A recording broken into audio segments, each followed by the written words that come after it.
yónnee xaalis Sénégal ci nu mu gën a gaawee léegi la gën a yomb à partir de la diaspora ak TapTap Send yónnee leen xaalis seeni mbokk am ngeen ñeenti option Wave Orange Money Wizall wala Free Mobile Money transfert bi day gaaw lool te yomb lool ak sa téléphone te amul benn frais de retrait ci ay njëg yoo xam ni mënoo ko sax gëm njëg yi mësta am TapTap Send am na États-Unis am na Canada Europe wala Royaume-Uni ak TapTap Send yónnee xaalis ci sécurité ak ci nu mu gën a gaawee mooy suñu priorité lu ngeen di xaar téléchargé leen application bi gaaw te tàmbalee yónnee léegi-léegi ak TapTap Send.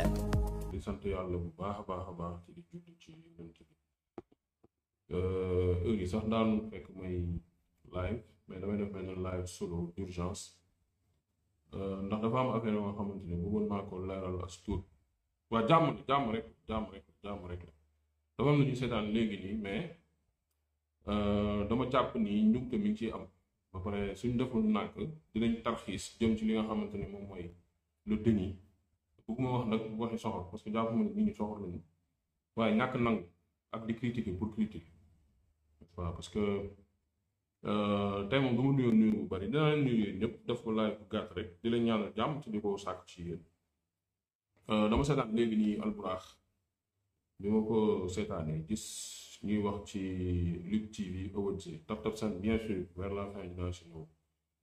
Chikori maa ngi lay nuyu bu baax bu ma gisee ñu wax ci Lutte TV Awards yi ma jàpp ni nag te dama koy dégg ci fànn yu bari ñun kenn gënuñu critique on est des gens très critiques man ku ma xam-xam bu nekk moom critique moom dañ souvent sax on me le dit tu as la critique facile ñii na mais du ma critiquer jamais pour yàq damay critiquer toujours xool loo nga xamante ni war nañ ko mën a gën a ñoŋal sport bu ñu nekk nag dafa xaw compliqué parce que sport bu ñu nekk dañoo sport bu nga xamante ni les gens ne font pas d'effort pour évoluer te ku évoluer nga ñëw di ko critiquer facilement ça man je trouve ça déplorable et unfair voilà parce que man dama seetaan plateau bi waaye ñun ay lambaakoon duñ seetaan leneen lu ñu lamb mais moo seetaanee plateau bi d'ailleurs un amateur d'ailleurs moom moo yónnee lien bi n'est-ce pas parce que sànq maa ngi doon laaj d'ailleurs di remercier fils du Tigre wala Mohamed Gueye bu baax a baax ñu naan ko ñool Tigre ci live bu am solo Aljanta aussi ñu ngi ci live bi moo seetaanee plateau bi après benn instant ñu commencé woon di critiquer l'idée de Lutte TV Awards yi bon naan c'est pas légitime naan Lutte TV c'est pas crédible xam nga dama am loo xamante ne dama ko jàpp Assane Cissé mi ngi nii ci live du ma bàyyi ko man Lutte TV Awards bi dem nañ ba nga xamante ne invité nañ Buzz ci live bu ñu invité Buzz ci biir live bi man je lui ai dit point yoo nga xamante ne d'accord moo ko Assane Cissé dama bàyyi ma samedi on était ensemble ci émission bi toog ak Liss émission boobu noonu samedi passé yow am na foo nga xamante ni d'accord ko comme man comme keneen ak keneen ça on peut le comprendre mais nag suñu demee ba daan ça c'est pas légitime que lii amul crédibilité que dañ ci war a def vote mais au nom de quoi du ma tudd tur nag xam nga parce que laa ñun ñu fa nekkoon ñu fi bari ñii suñuy papa lañ ñii suñuy mag lañ ñii suñuy nijaay lañ xam nga dama jàpp ne loo nga xamante ne ni yow defuloo initiative propre tey waroon nañu toog di dégg Alburax event Alburax kii sax Awards waroon nañu toog di dégg CNG nga xamante ni Malick Ngom l'avait promis peut-être par faute de moyens peut-être ñàkk temps parce que un an lañ ko fal ñoom defuñu ay privé ñëw jël seen ñëfi boobu ñoom ñu nekk ci làmb chaque jour di ci xëy di ci gont di ci fanaan na ñun nii lañ koy defee nii lañ ko gisee li ñuy mooy suñu critère dëgg na képp ku leen présenté képp ku leen di xalab c'est que soo waxee ne yow évolution làmb nga bëgg c'est pas vrai je suis désolé man nag am naa fulla boo nga xamante ni toll naa ci làmb ak ci sama àdduna sax moo tax man nekk ak nit daf may xaw a jafe maanaam nit du ma yónni Buzz amul maa xaama di ma yónni que ce soit la Lutte TV je suis pas un employé là-bas foye bu ma foofu de temps en temps laa fay dem ay émission et tout donc kenn amul ma xaama ñëw naan surtout heure bi naan ma waxee nii waroon naa man du ma ko ñuy fay pour ngay wax waaw ndax maa ngi sant yàlla bu baax comme ñeneen ñu ñuy sant yàlla waaye dafa di su dee ñun dañ dem ba laal sport bi gis initiative man personnellement je sais ñaata millions dañu dépensé son su leeree ngeen wax ma ko parce que j'ai pas mis le casque là et puis ventilateur bi ngi daw nii su fekkente ni ils ont dépensé des dizaines de millions pour l'organisation de cet événement relevé niveau bu yóbbu ko hôtel boo nga xamante ne nii nit mën na dund ba tey doo ko teg sa table suñu la invité wu muy hôtel ñu ancien hôtel Radisson nga xamante ne les nuitées rek ça peut démarrer à partir de 150 000 200 000 man mi nga xamante ne baadooloon laa aw ma njëg boobu noonu daw ma fa tànk surtout ok son bi baax ok mi ngi noonu mais benn instant nekkatul critique mais ça devient personnel benn instant ça devient limite man xaw ma jalousie la xaw ma coxor la man xaw ma lu doon parce que tu ne comprends pas mais pourtant Albourakh bi ñu fi defee empereur des arènes beaucoup de personnes au début ont critiqué man au début sax je me disais que ne mais nañ ko def prince des arènes mais bu ma demee ba ci biir mais tout le monde était d'accord que ni c'est une bonne initiative lu rafet la te jël nañu gis nañu ko mel ni Siteu mu nekk empereur mu nekk affaire bu rafet ñëpp d'accord kenn bañalul Siteu lu mu nekkee empereur des arènes kon xanaa ku mën a critiquer Lutte TV Awards wala mën a critiquer li nga xamante ne nii moom mooy ni nga koy waxatee empereur des arènes wala initiative privée Lutte TV am nañu droit xool ni làmb di doxee ñu jël seen nitu bopp ne nii lañ koy doxalee ak nee ak nee ak nee ndax dañuy xëy ci gont di xëy di gont di fanaan ci làmb rien ne le interdit benn pas laa fi gis Père Mbaye Jacques laa gisoon sax wax dëgg neex yàlla mu amoon une idée positive mais di war ci bopp lii c'est pas légitime lii c'est pas crédible dañu war a mais au nom de quoi ñu war a woo waa làmb su la neexee bi ñu woo waa làmb man je l'avais dit à Beuz ne ko oui mais est-ce que waroon voilà mu ne ma non daaw defoon nañ ko mais amaana xam compliqué bi waa làmb compliqué moo tax bi yoon ñoom ñu yemale ko seen biir mais su leen neexee ñu jël ñoom ñoo jël seeni millions ut seen place jël ut seeni nit ne nii lañ koy defee critères yi ak lii man critères yu bëri d'accord ma ci live yaa ngi fi barki démb rek le petit là petit lo on l'aime bien mais man je me suis dit mais à la place Assane Sidi dama bàyyi ma fen affaire yaa ngi ci internet je me suis dit li Anaconda def pour man moo gën a fës lii petit lo def mais loolu c'est des choix loolu moom mënta ñàkk loolu voilà qui choisit élimine à chaque fois ballon d'or yi sax da ngay gis par exemple ñu naan ay Vinicius ñii naan la te pourtant loolu c'est mondial ça moom moo war a gën a organiser sax ci àdduna te pourtant y a des critiques da ngay dégg ñu ne la Sadio Mané waroon na ko nekk à la place ñu jox ko xaw ma tubaab boobu nu mu tudd Messi xaw ma genre affaire yooyu moom grave ah ku mel ni par exemple Eumeu Junior dégg nga ni wuy waroon na fa nekk ñii naan ay 5 victoires diw 2 yooyu grave mais de là à dire que ça c'est pas légitime que warul demee nii dañ ci war a woo ay nit au nom de quoi Albourakh j'ai rien contre Albourakh mais pourquoi gars yi duñu am ay initiative di créer mais ku créer ñu critiquer ça dina xeer Albourakh na créer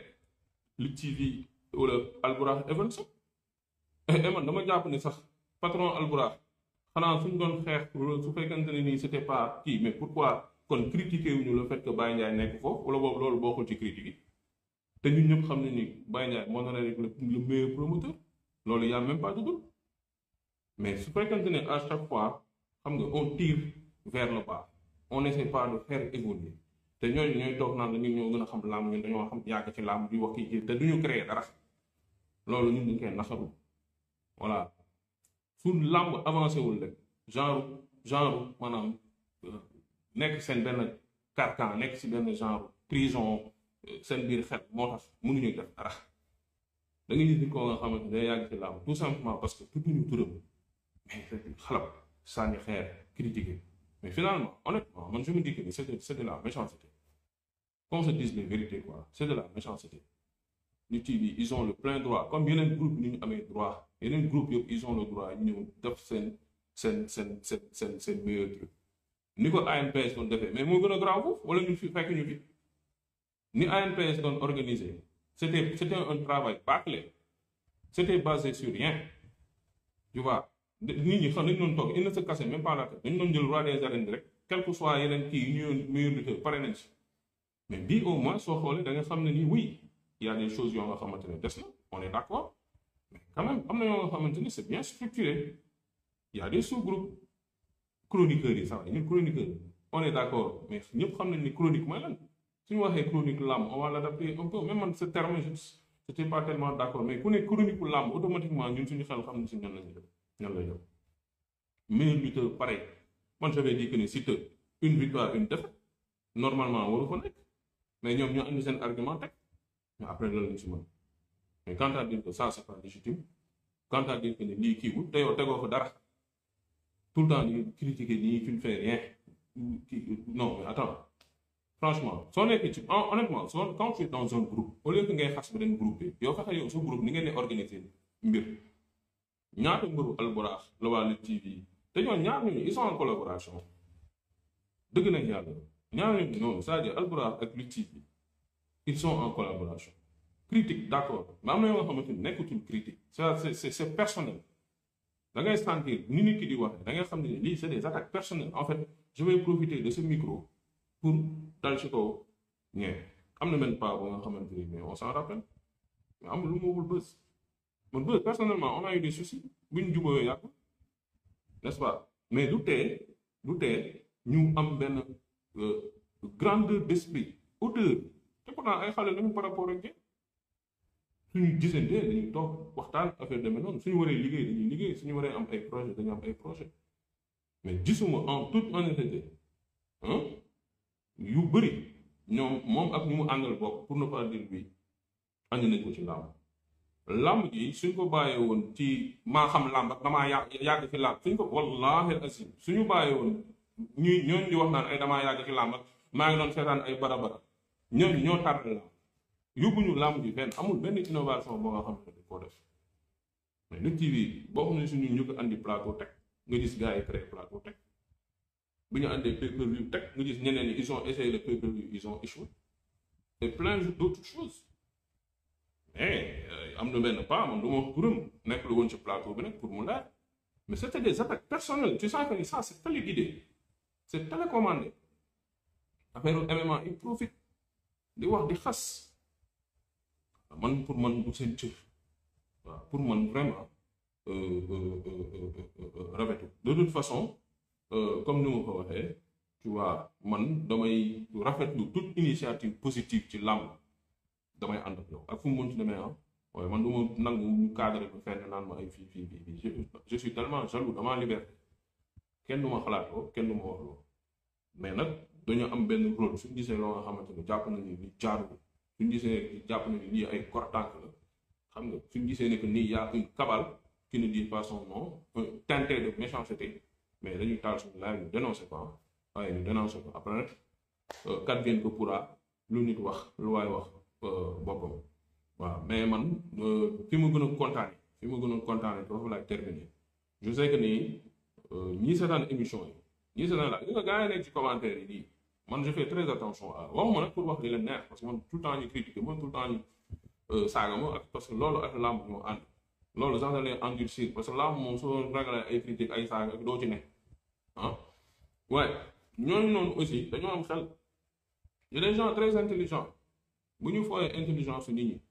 ñi suñu yow soo toogee sa plateau mii mën a keneen di wax soo jàppee ni que da nga xam làmb wala da nga xam ni affaire yi doxee jàppal na am na ko nga xamante ni moom la gën a xam fuuf ne patu toog le tout le temps borom cravate bi ñuy critiquer ces intellectuels là c'est des gens yoo nga xamante ni nii ils sont dans leur coin seen xel nu muy mbalax yéen gars yi ñu ngi si ay maa doon ànd ak diw ak ma xam naa làmb ak xam naa làmb gars yi dépassé nañ foofu di dem c'est juste que dañoo dugalul seen bopp ci làmb mais suñu duggoon ci suñu investir ci làmb vous allez voir que système bi ni muy changé te am na ay gars yoo nga xamante man je les connais ñenn ñi ils sont dans la diaspora ñenn ñi ils sont au Sénégal suñ ñëwoon par exemple yor làmb ji nii téye ko nii ñu jox leen fédération et tout non il dépasse nañ fii ñu ngi négocier ay sponsors avec les Nike di négocier ay contrats avec des Puma mais soo gisee un sport qui est centenaire depuis 1920 li ko tubaab bi dugalee fii ba léegi Marius fàtte naa turam ba nii on est toujours ci même affaire 50-50 ku juum daanu Sénégal lañu bokk ndey yóbbu wax yoo nga xamante ne nii juste toujours dans le flatteur toujours mais rien de concret qui fait avancer les choses quand une personne jóg pour faire avancer les choses on dirait que cette personne ou ce groupe dérange encore une fois man je trouve que Lutte TV dérange je sais pas pourquoi xam nga je sais pas man xaw ma nag peut-être qu'il y a des trucs personnels que moi je ne maîtrise pas tu vois waaye de là encore une fois à dire que ni lii c'est pas légitime de là à dire que ni c'est pas crédible de là à dire que dañu war a woote pour ñëpp ñëw ñu voter xam nga yow làmb nga xamante ni suñu leen waxee tànn leen kenn sax gars yi di xeex seen biir mais ñii su leen neexee ñu def seen initiative personnelle alors ñun ñëpp def seen initiative personnelle au lieu de critiquer de gauche à droite vraiment loolu laa bëggoon wax lépp lu ma wax mu d'abord ngeen xam ne loolu Chérif maa ngi lay bëgg bu baax ñu ngi déggante sànq Seck Abdoulaye maa ngi lay di la bëgg mu moo Sonko gaa yëpp nga xamante ni fii laay bi depuis Maroc char naa la kontaan naa la Dev Live bu Lamb Diaspora am leen jàmm suma gars yi ñu fanaan ak jàmm ba suba ba du sakki dem naa. Envoyez de l'argent au Sénégal rapidement et facilement depuis la diaspora. Avec TapTapSend, transférez de l'argent à vos proches en choisissant parmi 4 options pratiques. Wave, Orange Money, Weasel ou Free Mobile Money. Les transferts sont effectués en quelques instants, directement depuis votre téléphone. Rapide, facile, sans frais de retrait, avec des taux incroyables. TapTapSend est disponible aux États-Unis, au Canada, en Europe et au Royaume-Uni. Chez TapTapSend, nous faisons de la sécurité et de la rapidité de vos transactions notre priorité. Qu'attendez-vous? Téléchargez l'application et commencez à envoyer dès maintenant avec TapTapSend.